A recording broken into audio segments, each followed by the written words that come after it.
Are you tired of applying to job after job after job and then never actually getting an interview? Probably, right? That's why you're watching this video. But in today's video, I'm gonna give you 8 things you can do immediately to increase the likelihood that when you hit apply, you get an interview. Let's go.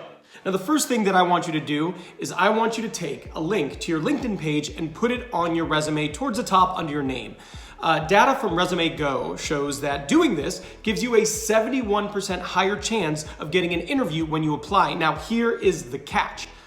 You have to have a great LinkedIn profile. If your LinkedIn profile sucks, then this isn't going to work. But if you have a great LinkedIn profile with fully robust details of what you do, where you've been, groups you were joined, recommendations people have left for you, it increases the chance of you getting an interview 71%, and less than half of applicants actually do this. So my advice, really invest into making yourself having a great LinkedIn profile and then throwing that link in the top of your resume. It's going to help you get more interviews. Here's a quick one. Do you have a picture on your resume? If so, remove it. This is not where your picture is supposed to go. It's supposed to be in your LinkedIn profile, but take it off your resume. It just distracts from the substance. The best resumes always quantify your impact, right? So when you're talking about your jobs and your different roles that you've been in, and you look and there's task after task after task, that's fine, but it's not compelling. What's compelling is saying, led a project where I did blank, and over the course of blank, I increased our team's profitability by blank.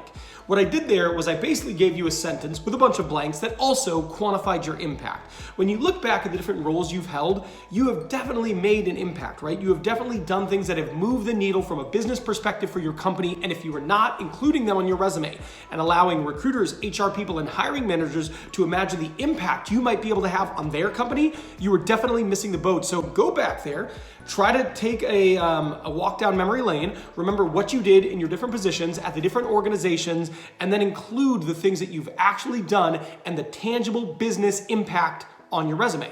Hey, real quick, are you liking this video? Well, do me a favor, hit that like button. It is free and it tells YouTube I don't suck.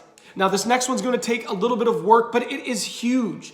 Oftentimes, people, they apply to a job, right? They just look, oh, this is a job I want, I should apply, and they just apply. But they don't customize their resume. This is a huge mistake. Now, specifically, people don't match the hard and the soft skills, right? There are hard skills and soft skills on every job application, and you probably have some of that on your resume. But what you want to do is look at some of the hard skills, some of the soft skills required that they have in the job description, and add that to your resume. The thing is, people do this a lot on hard skills, right? So you're talking about competencies, skills, systems, etc. And some people who go a little bit of the extra mile, they'll go, okay, in the job description, this is required. I have that, so I'm going to include this in my job description.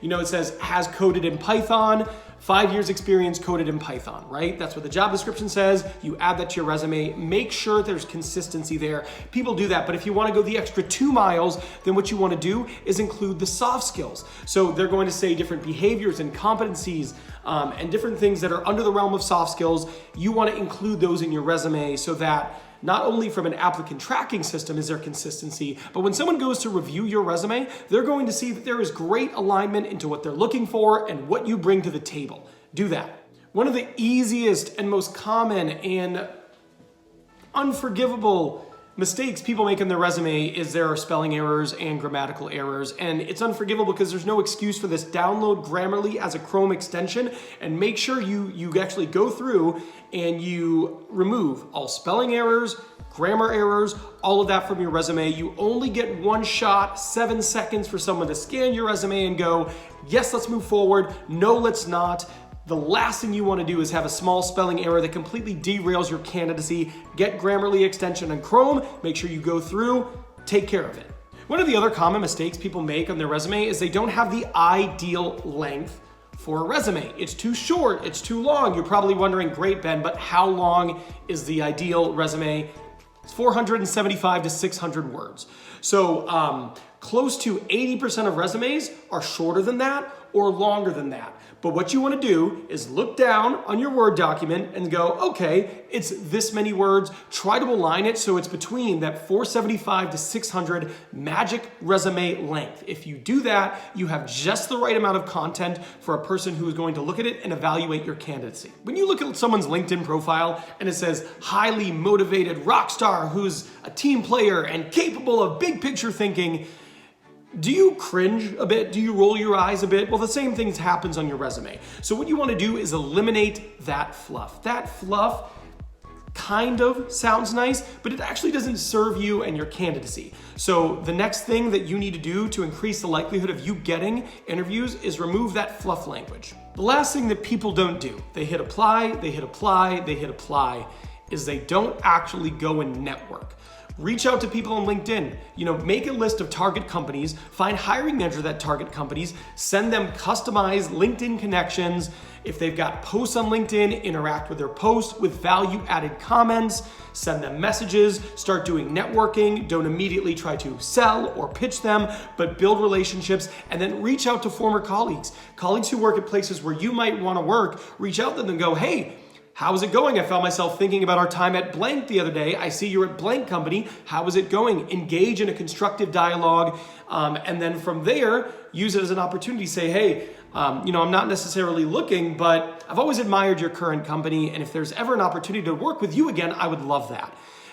So many people leave networking off the table when it comes to a job search strategy. Don't be that person. It can pay massive dividends. Now, when you do all of these things, you are going to get the interview. So I want you to watch this video, because in this video, I teach you 6 strategies to outperform 97.5% of other candidates. It is not enough for you to get that interview. You also want to crush that interview. And if you do these things, I promise you, you will go in there, you will crush it, and you will outperform other candidates. And that's what this whole thing is about, right?